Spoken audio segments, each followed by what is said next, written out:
I've got a confession to make. I posted insincerely the other day. I posted with the contrived thought of trying to sneakily get to someone who I was specifically after from a sales perspective.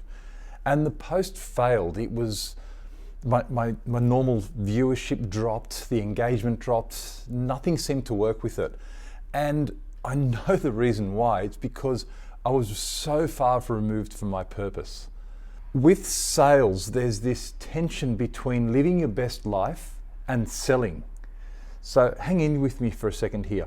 When you listen to all of the greatest philosophers, poets, religious leaders, religious texts, you hear a lot about selflessness and removal of ego.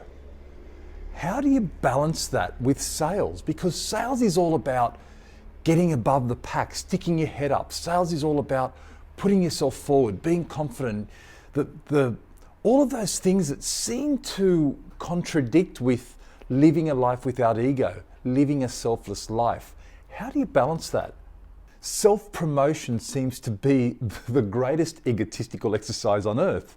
So the way to get around that is to remember that selling is a service.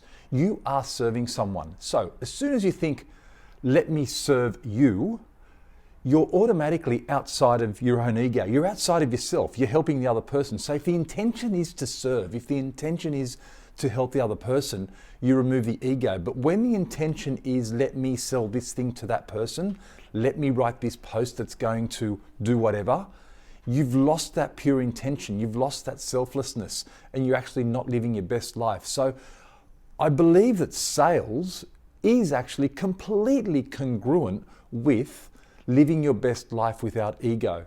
So I hope I've learned a lesson. I hope I've taught myself a lesson. I'll get myself back on my own purpose. I'm Stephen DiPietro. Thanks for tuning in.